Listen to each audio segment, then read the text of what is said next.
Welcome, viewers, to Aegelis Interviews, where we talk to everyday people doing extraordinary things. Hats off to our guest today. Let's go. Today, I am pleased to introduce to you Carmen Norris, who has written a Vella called Life at the High. I have read half of the episodes that are currently published. Good evening, Carmen. Thank you for taking the time to talk with us about your work. Walk us through. Thanks. Thank you. Walk us through Life at the High and share with us what the story is about. Yeah, so it's a YA murder mystery about three girls that are starting a new year of high school. They're, excited. You know how it is every year you start a new year, you're like, oh, I'm so much more mature now. There's gonna be a new me and all of this. And they go to a back to school bash that a guy there throws every year. And one of them finds out secrets about both of her friends, and those are the last two people that see her before she disappears at this party. Okay.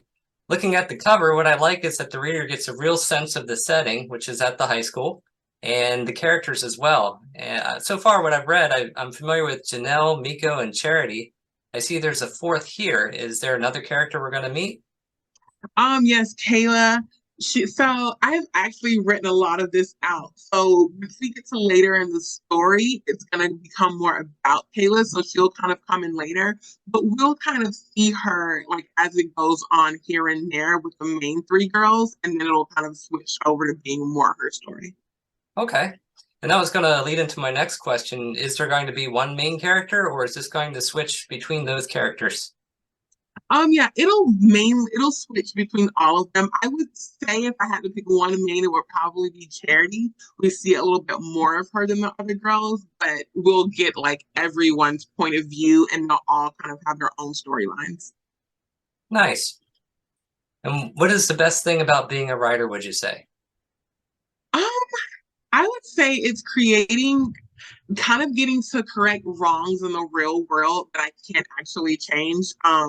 There's one part that you'll kind of see later with Miko, where she kind of witnesses something with her neighbors and she can't really do anything about it. It was something that I actually saw in real life like years ago. And I was like, man, I wish I could like help these people in this situation and in the story she kind of gets to. So I think that's my favorite part is I get to kind of create the world as I wish it could be. Mm-hmm. All right. And what are you currently working on? Right now I am in the middle of editing what will be my debut novel to come out next year. It'll be like my actual first print book. But I wrote Life at the High as like my first finished one. But I did that one as a serial, and then I did the debut I'm working on next, and one more that I've written. But I think this debut is one where I didn't have my like outlining process and everything completely down. So edits are a bit rough. That's pretty much my focus right now. All right. Yeah, I did see you had another Vella and a podcast as well.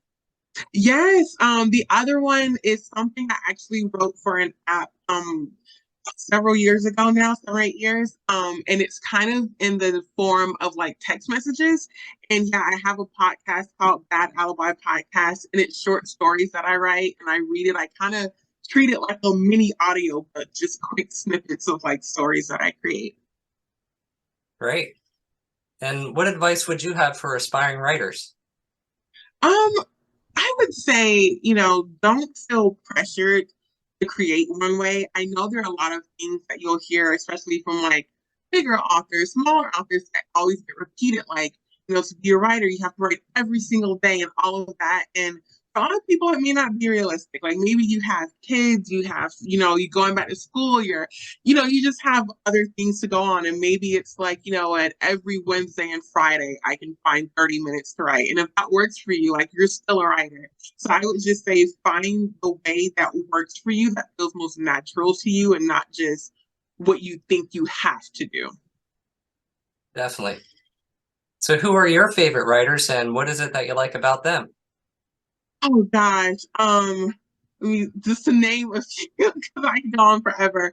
Rachel Kane is definitely one. I met her. She passed away, unfortunately, but I got to meet her at an event here in Texas, and before that, I mean, like I was obsessed with all of her novels, especially like her thrillers. And we would talk on Twitter sometimes. But I'm like, she kind of talks to everybody. She's friendly.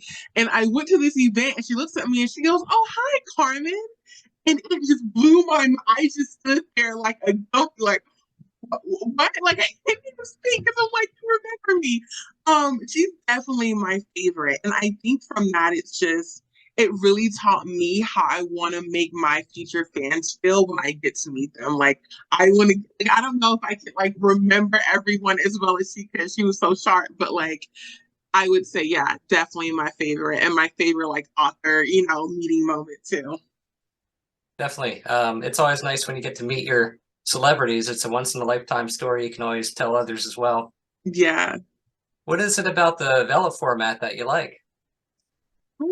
With Vella, okay, I feel like I'm almost kind of writing like a little TV show for myself. Like, of course, it's not a script. It's nothing like really like that. But I guess just that format. It feels like, especially because we call them episodes on Bella. I feel like I'm writing like a new episode each time, which is really fun. But also I feel like, especially because I write thrillers, it kind of puts me in this mindset where I get to do some kind of like cliffhanger at the end of each one. Where when I'm doing like a full novel, I may try every chapter, but it's just not realistic for me. So I really have fun with that with those.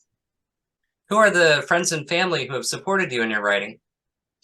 I would say my mom is like definitely one of my biggest. I remember when I was like I don't even know how old, but somewhere kind of early in grade school, and I was writing poetry and like short stories, and I showed her a few that I was like, oh, these are pretty good, and she was like, yeah, you can really do something with this. We can maybe figure out how to get you like published and everything. And she's like, you have to write more, and I was like, no, I have. She's like, Army, you've only written like three or four things. And I go to my room and I take this box out of my closet that was just filled with like tablets and I just dump them on her bed.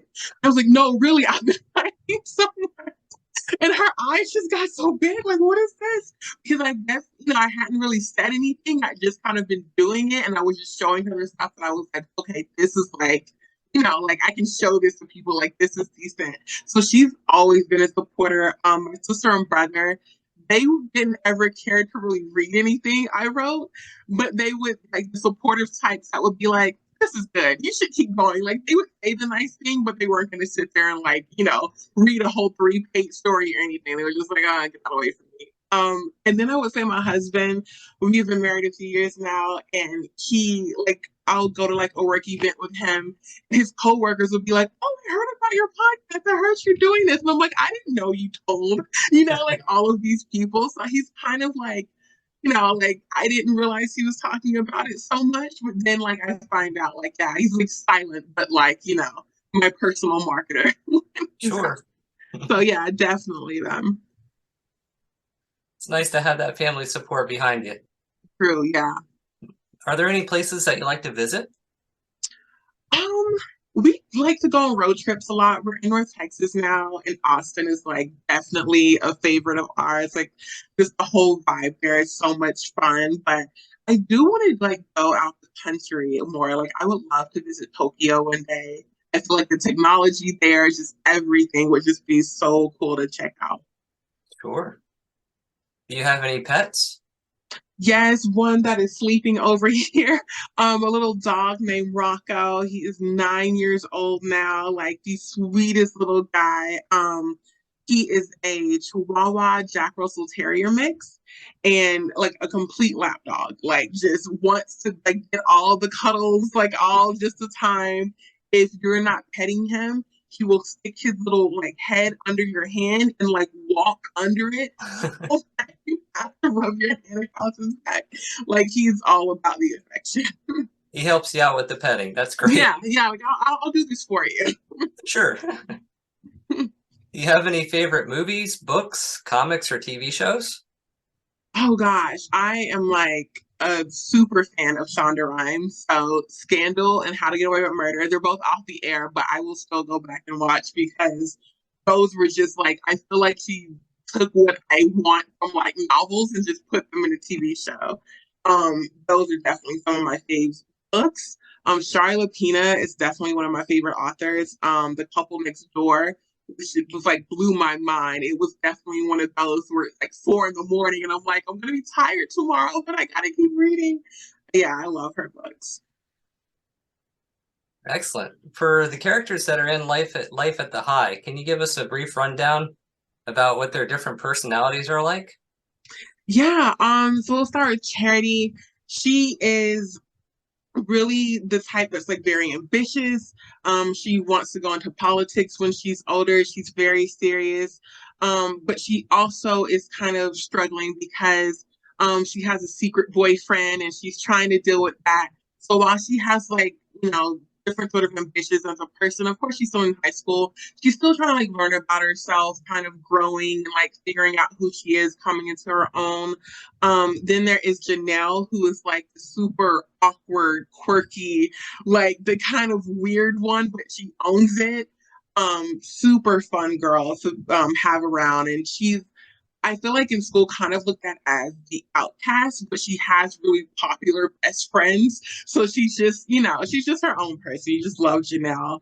And then Miko is she's really compassionate with other people. She really cares about others, but she also just like the other girls, they're young, they're trying to kind of find themselves and do all of this, but yeah, she's all about her friends. She's like the total fashionista. What she when she comes back, when we first meet her, like starting the school year, she had an internship at a fashion magazine. Like all these girls are very ambitious, very intelligent. And then Kayla, who we'll get to know more of later, is kind of like Janelle. Her best friend is a different character there, but also meet later, Ayana. And she is kind of into solving her own mysteries, the sleuth, Harriet the spy type. Yeah, so a lot of really fun, interesting characters. And this is set at a private school. How did you come up with this kind of setting for a mystery suspense? So I went to both public and private when I was in grade school. And there was just always, even before I got to private school, just watching shows like Gossip Girl or something like that, where you see kids in these like elite schools and you're kind of getting this peek into it and they're into all this really dark stuff. It just always really intrigues me. So just that setting, just always, I just kind of want to add a murder mystery into it naturally. And how are you able to keep all that organized? I know high school is chaotic as it is, and I noticed there's a lot of rumor and discussion and who likes who and who doesn't like who, and they all have a history between each other. How do you keep track of all that? I take I will say I take more time plotting than I actually do writing a draft. So that is kind of when I organize it. I'll start off and just have, right here actually is one of my like super old notebooks where I was just like, okay, this character and how are they connected here and how are they connected there. And I will probably spend a lot of time just doing that. So that by the time I'm writing, I can keep it straight because that it is a lot. Sure, absolutely. Well, thank you, Carmen, for taking the time and sharing your insight with us today. We hope you pick up Life at the High. Well, it's a Vella on Amazon.com or Kindle, and you can read the first 3 episodes for free, and then it's only pennies thereafter. You can support your favorite authors by clicking their follow button on their author page. Leave ratings, leave a review, because reviews are like gold. There's a way you can vote for your favorite. There's a crown button on Vella. You can give them a thumbs up, just as you can click the like button for this video and subscribe. Until next time, blessings be.